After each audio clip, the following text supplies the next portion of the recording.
Doing one of those readings, digitalcommons.fiu.edu. Uh, the history of kindergarten from Germany to the United States. Christina Moore Mule, and that's Christina spelled Christina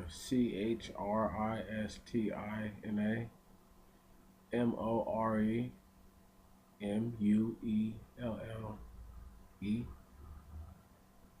Florida International University, USA. Abstract with the colons. This paper examines the history of kindergarten from Froebel, 1967, and this is in parentheses, and it has a lowercase a next to the 1967, to the current issue that pertains to the current issues that pertain to kindergarten. The purpose of this paper is to call attention to the reason why kindergarten was first established and to demonstrate why it is important to revert to kindergarten as an aid for socialization. Almost every person can think back to the first day of school, and the very thought that comes to mind is walking into a kindergarten classroom, holding on to mom crying or being excited or finally were able to go to a school like older siblings. Each experience is unique, just as the concept of kindergarten. This paper reviews scholarly research and history books to examine the history of kindergarten, from its origins in Germany and to its establishment in the United States. This paper also tracks the changes that have taken place in the kindergarten curriculum since its arrival in the United States, to call for teachers and policymakers to bring back the original concept of kindergarten as a tool for socialization to help children achieve school success. Where did kindergarten come from? Friedrich Froebel was born in Germany in 1782. I don't know why I wanted to say 19. I'm going in. To a minister father and his mother. Died before he was a year old. Wow. To his minister father and his mother. Died before he was a year old. Froebel, 1967b. His father tried to teach him, but Froebel constantly moved from school to school. So apparently the pregnancy was either hard on the woman or the birth was hard on her, or both. And they ended up causing for her fatality in a short means of time. I'm just reading into what happened. So let me go back to the article. His father tried to teach him, but Froebel constantly moved from school to school and served as an apprentice for various occupations. It was not until his adolescence that he found satisfaction in his academic life. Headley, 1965, Moore, 2002. He went to university in Germany, studying under Pestalozzi, and later served in the German army in 1813. After the war was over, Froebel returned to Berlin to care for his brother's children after his death. This began Froebel's career in educating young children. Braun and Edwards, 1972. Froebel, 1967b. Weber, 1969. In 1817, Froebel established a school in Kielau, Germany, where he incorporated some of Pestalozzi's ideas. Braun and Edwards, 1972, and Moore, 2002. He found that Pestalozzi's school lacked unity and felt that the unity stems were, excuse me, and felt that unity stems from God. Okay, Weber, 1969. Being raised in a religious environment with many family members as pastors, he believed that God's reason should be the center of educational system. Education consists in leading man as a thinking, intelligent being, growing into self-consciousness to appear and unsullied conscious, and a free representation of the inner law of divine unity, and in teaching him ways and means thereto. Froebel, 1974. Froebel moved to Blanken, Germany in 1837, where he set up his school. That later became known as kindergarten. Headley, 1965. So 1837 is the official day for kindergarten. Froebel called for German women to come together and support kindergarten because he described children as plants and teachers as gardeners. The term kindergarten emerged meaning child and garden meaning garden. So the child garden. This is understand, right on. The teachers called kindergarteners were to educate the children from the earliest years through their own experience to become integrated and whole people. Froebel, 1967a. In his school, Froebel, this is the 1974 parentheses, emphasized play, which started with simple activities and later progressed to more complex games. He felt that children should learn through play. He described 10 gifts, playthings that were given to children by God to help them grow and develop. He spent 10 years refining his concept of kindergarten and in the end created 20 gifts or educational toys, songs, and finger plays. Moore, 2002. The gifts given to the children allow them to see diversity of appearance and structure through handling gifts freely without structure. Let me read that again. The gifts given to the children allow them to see diversity of appearance and structure through handling the gifts freely and without structure. So, letting them do whatever they wanted.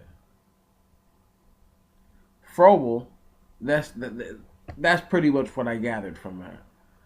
Froebel, 1967b, also wrote about the 3 principles of social imitation, learning through expression, and systemized play that were incorporated into his kindergarten.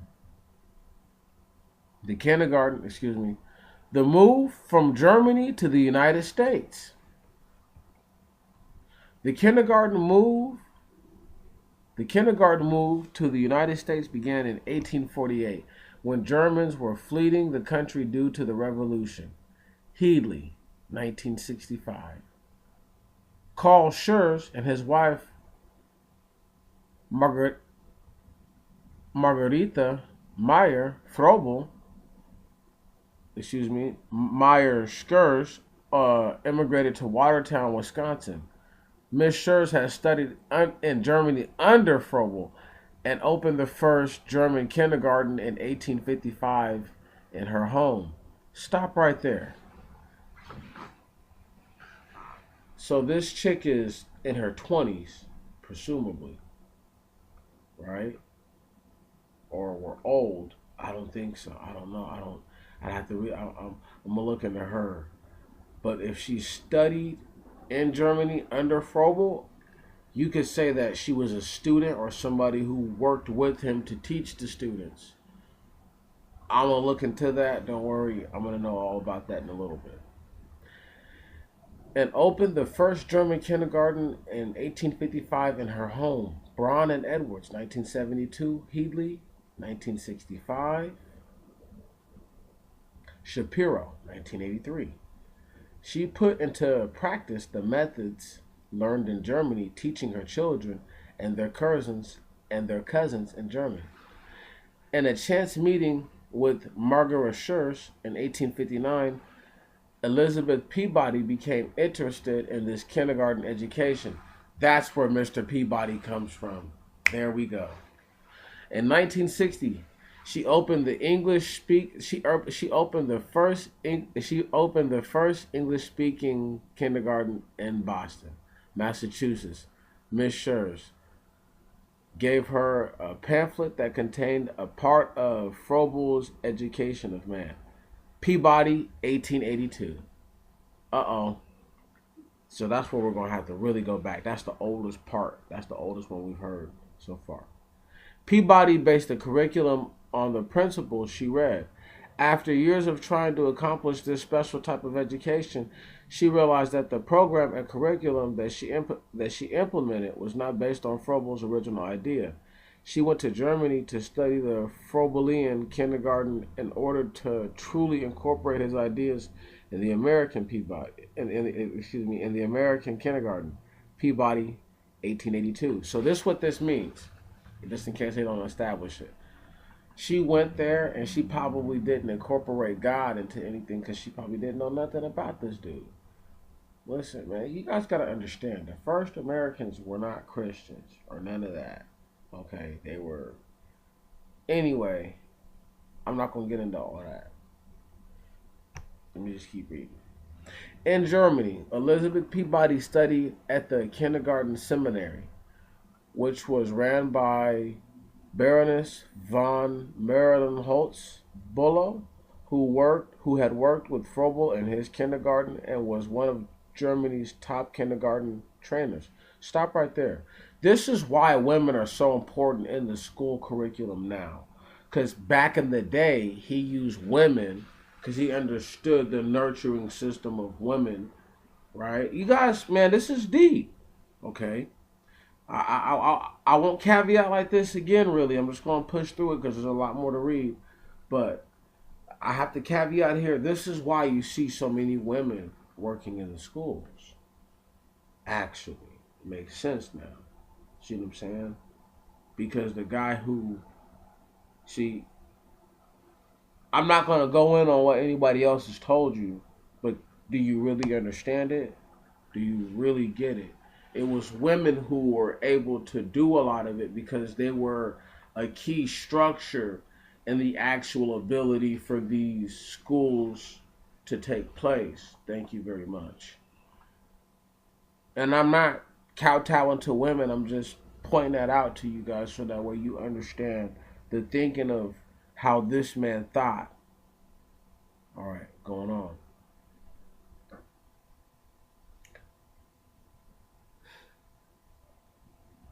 When she met Peabody, she felt it was to her duty to establish the the Froebelian kindergarten in the United States. In 1868, Peabody brought Matilda Krieg, a protege of Baroness Marienholz, to Boston. Peabody, 1882. This began the growth and movement of the kindergarten. Excuse me. It just jumped a couple pages. This began the growth. I don't know why I can't get there. This began the growth and movement of the kindergarten in the United States. There we go. The kindergarten movement in the United States. Late 1800s. So here we go.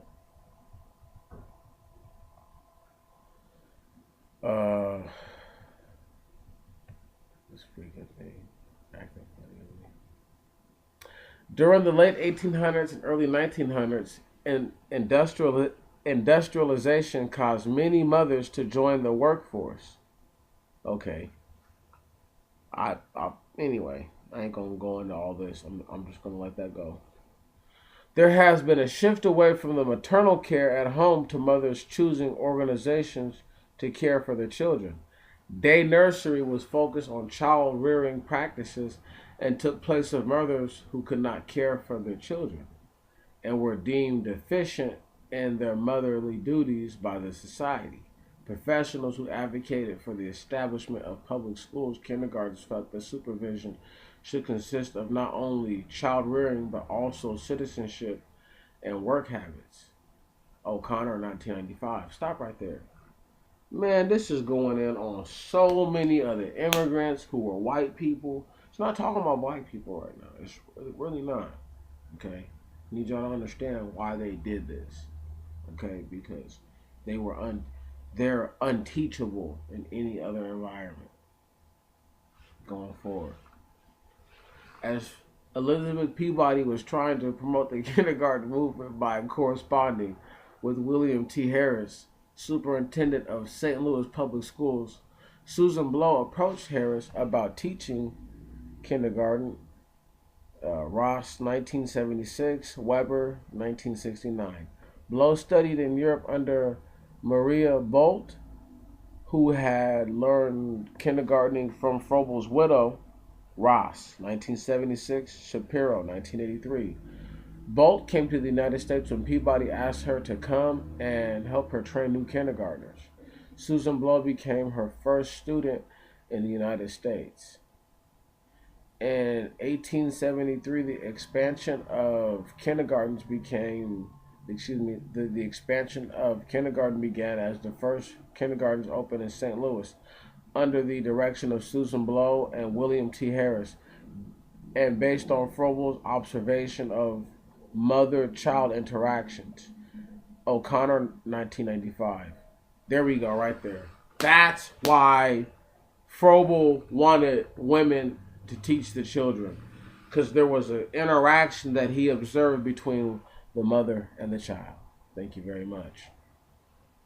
Blow insisted on following the rigid program Froebel had created. O'Connor, 1995, Weber, 1969.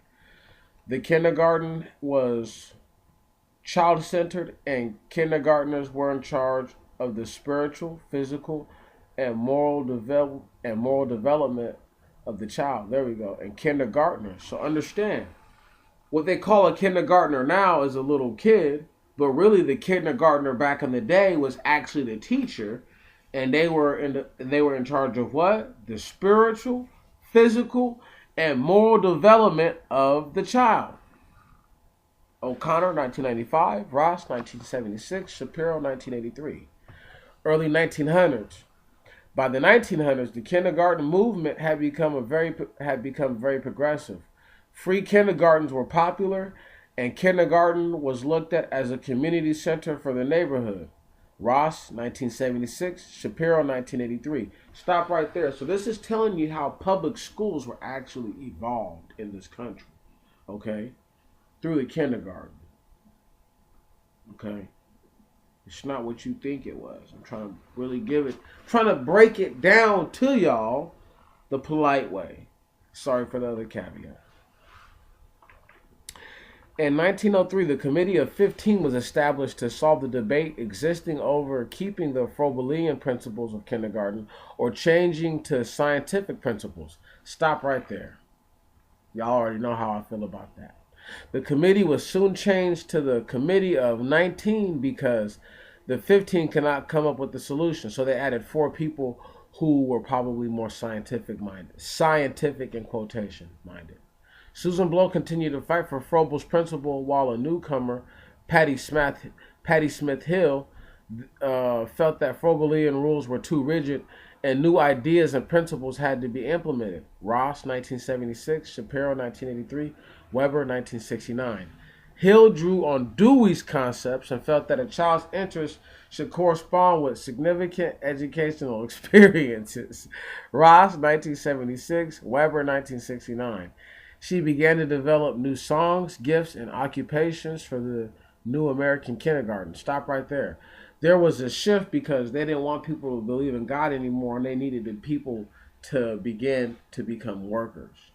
So go ahead. This is when the first hand of the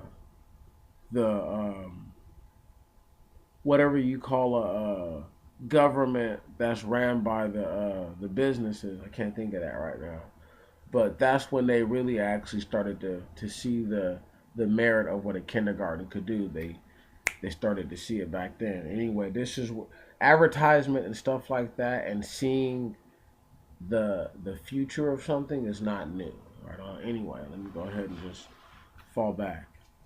Teachers had to have,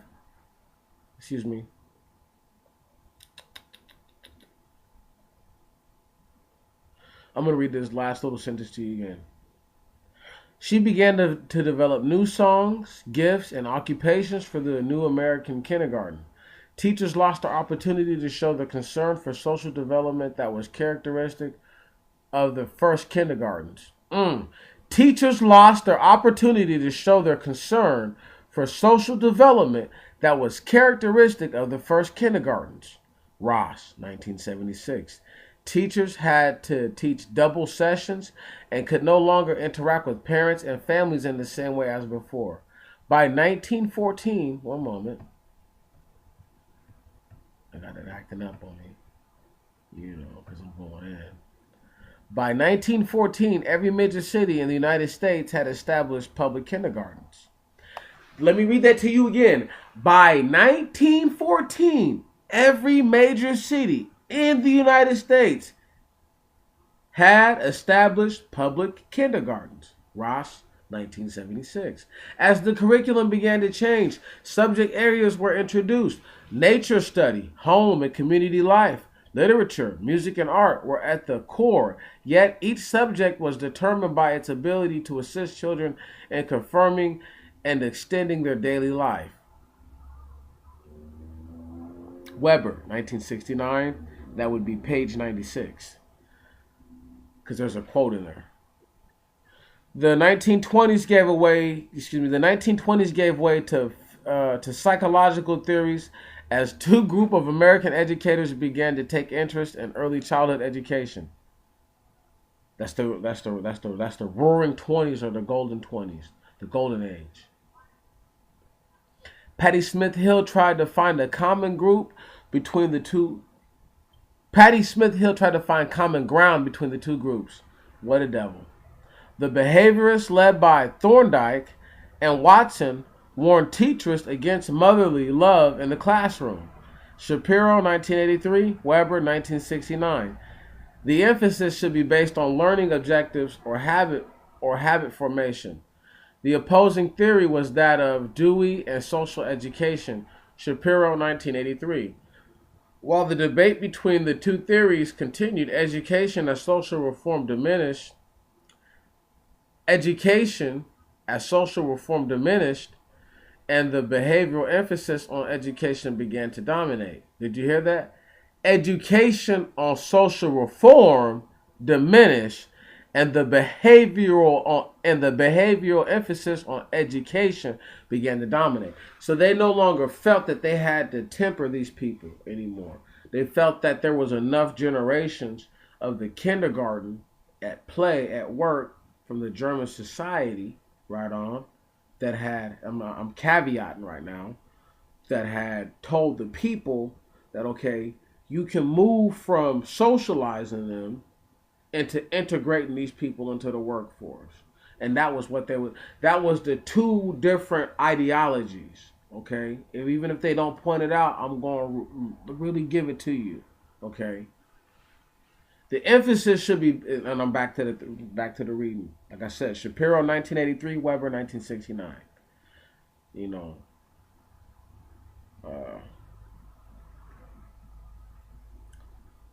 While the debate between the two theories continued, education as social reform diminished, and the behavioral emphasis on education began to dominate. The child study movement gave rise to research in childhood education at universities, which led to the emergence of new child study centers. Shapiro, 1983. Measurement brought promise of efficiency for kindergarten. Since there was no immediate effects of the kindergarten, studies began to focus on teachers' effort. Even though the first assessments were used for measuring the child's individual growth, the teacher began to have a greater concern for standardization and efficiency. Weber, 1969. The move to standardize the kindergarten curriculum focused on holiday and seasonal activities. Weber, 1969. At this time, the main objective of the kindergarten was to help the child to adjust to the new social environment of the school. Stop. I got a caveat again. Damn it, this is deep. So, what it's talking about right now is that, what it's saying is that you had teachers who weren't with the program, okay, who weren't having that. They're like, I'm still teaching the kids what they're supposed to be taught, okay, that God is first. And some of these holidays, they may have taught little kids that these were heathen holidays. Right on. You don't really understand. You weren't here in 1920, dog. Okay? There was nobody to tell you about the Christmas holiday in 1920. It was different. Do you dig it? Everything was different. And people were way more what you think are superstitious, but they believed a lot more spiritually. So, let me go ahead and just finish my caveat with this. You had teachers who weren't having it. Right on? That was it. Excuse me. You had teachers who just weren't having it. And they were willing to teach the children what they had already learned at first. And this is why you still have now the issues with kindergarten as to the socialization with corporation. Because you have people who were raised with some of these ethics and it hasn't died off all the way. Anyway, I just want you guys to hear it so that way you know it. Let me go back to the little part I was just at. Read that again.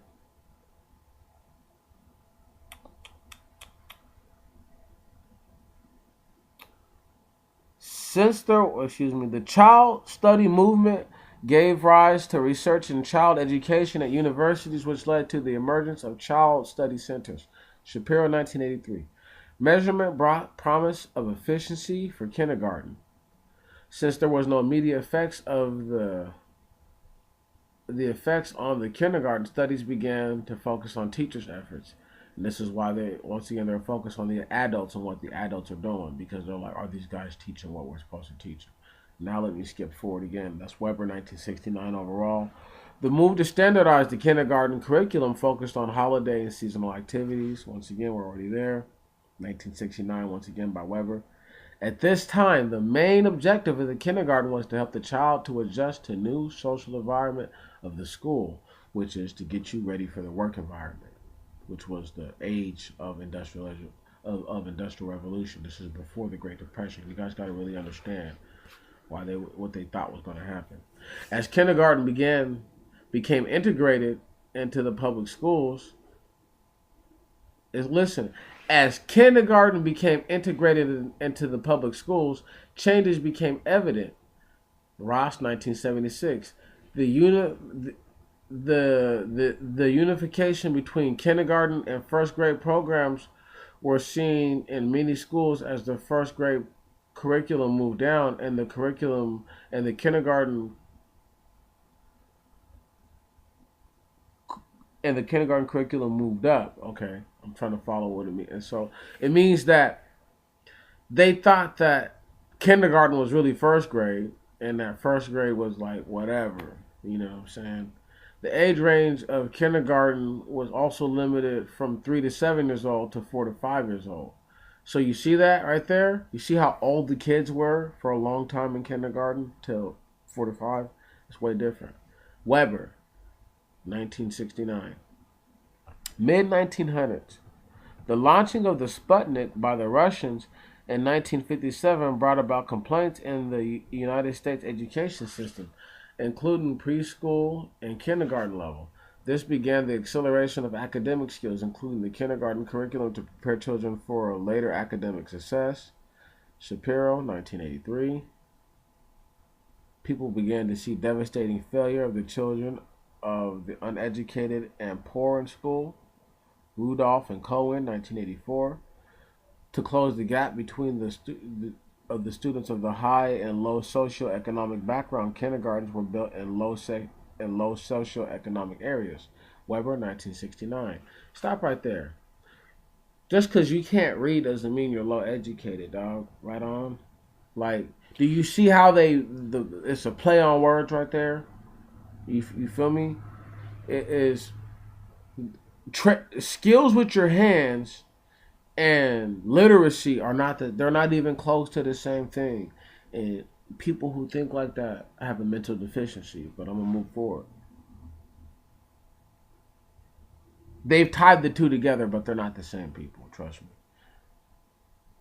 Educators felt, to close the gap between the students of the high and low socioeconomic backgrounds, kindergartens were built in low socioeconomic areas. In low socioeconomic areas. Weber, 1969. Excuse that little one. Educators also felt that a new rationale and methodology were needed in the kindergarten curriculum to close the gap. They felt that early education was the remedy for American poverty. Shapiro, 1983. That's crazy. You just changed the ages from 3 to 7 to 4 to 5, so you made it to where a child has to be a year older and 2 years younger in the same thing. It's stupid. It's stupid. It's stupid. Anyway, the 1960s also brought about the theories of Jane Piaget, is Piaget, Piaget, and Montessori, Maria, and Montessori. Maria Montessori had established method long before, but parents were turning back to her method of education, which was very structured and much like the kindergarten Froebel first established. Shapiro, 1983. Piaget's or Piaget's theory of how children learn was considered in the kindergarten curriculum. Piaget saw the I'm gonna call her Piaget. Piaget saw the activity in the Piaget saw activity on the part of the learner as essential. The learner needs to transform his or her own experience in order to acquire meaningful concepts. That's the same as the one dirty bastard that we was just talking about earlier. Piaget also stressed the importance of intrinsic motivation. Wow! Intrinsic motivation and competence and a competence drive that leads children to learn as well as the child's ability to learn through trial and error.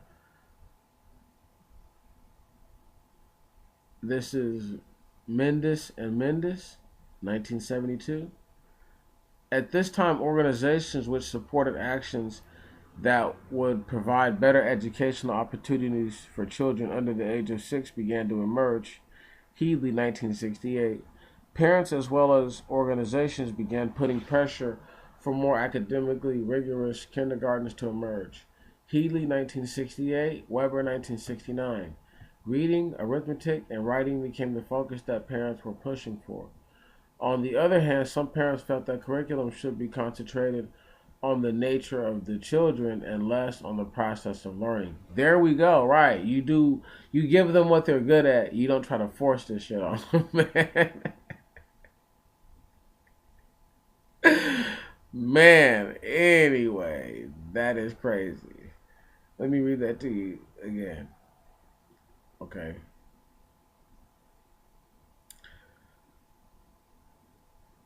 Reading, arithmetic, and writing became the focus that parents were pushing for.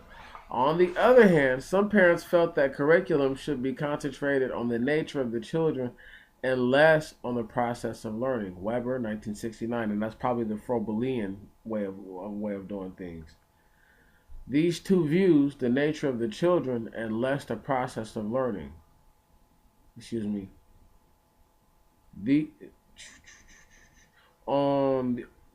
These two views were called the hurry, hurry, hurry, and don't push me theories.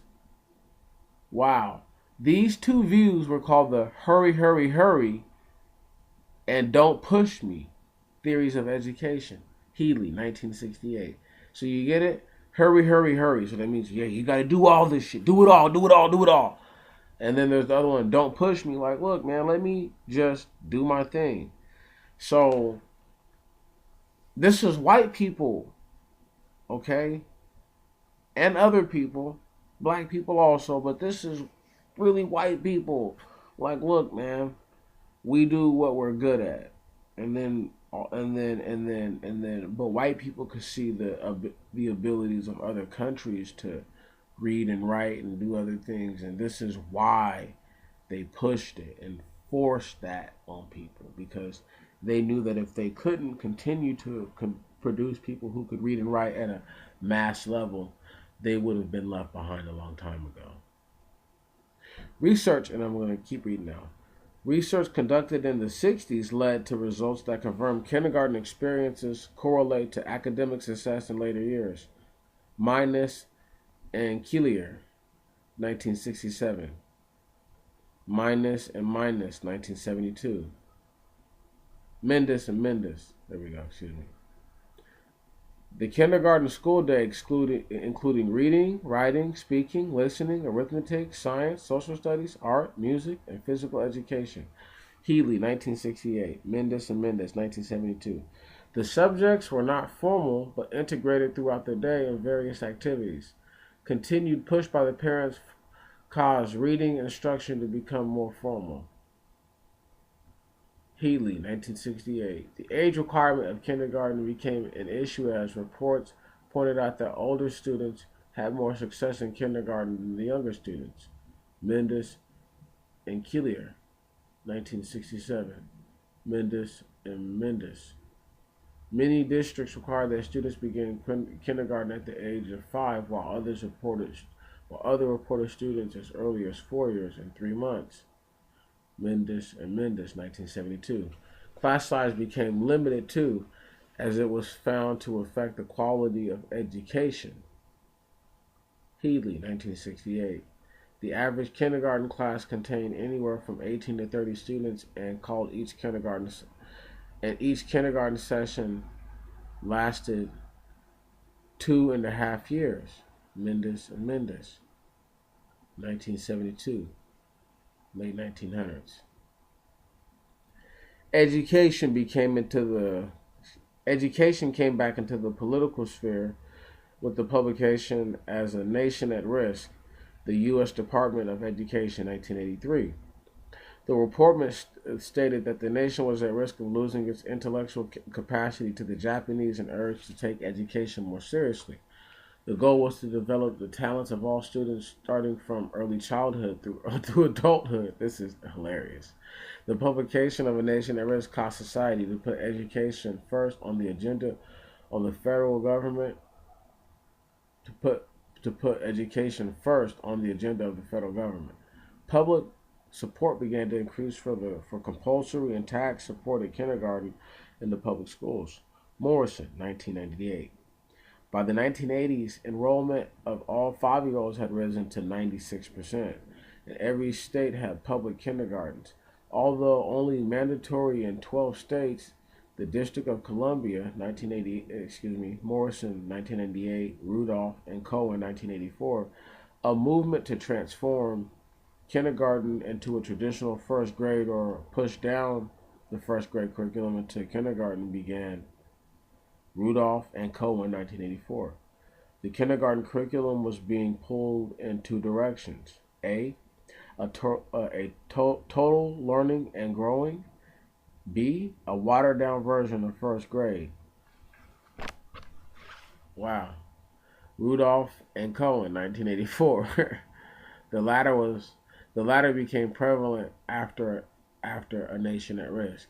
School readiness became an issue with the publication of Goals 2000. Educate America Act 1994. The first goal stated all children would start school ready to learn, causing many states to raise the age of entrance into kindergarten. Morrison, 1988.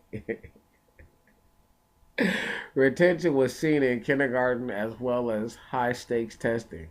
Parents began holding back their children, especially boys, for a year, ensuring that their children would be the oldest in the class and therefore perform better academically. Morrison, 1998. These dudes. Conclusion: the future of the kindergarten the future of the kindergarten curriculum is a full day cognitive program that includes reading and writing. Marzullo, 1987. Technology will be present in the classroom. One moment, and the curriculum. Technology will be present in the classroom and in the curriculum. Kindergarten will no longer be seen as a place to get ready for school, but rather as a place to learn and develop. Morrison, 1998. The purpose of the new kindergarten is to teach children a rich, meaningful, and balanced curriculum of skills, information through age-appropriate activities that encourage children to want to learn more. It is important to note that children who may be academically ready to start school may not have the social skills needed to be successful. Froebel began the first kindergartners to allow children to socialize while at the same time learn concepts needed for school. Parents and politicians must revert back to this initial concept of school primarily as a social institution. They have a bunch of references. Uh, I mean, that's the history of kindergarten right there for you guys. You know, that ain't no bullshit. That's just me just reading it to you. It took forever. This is the kind of stuff that I look up and I read and I sometimes keep to myself. Sometimes just be like, you know what, let me go ahead and get it off. I know it took forever. Thank you for listening. I appreciate it.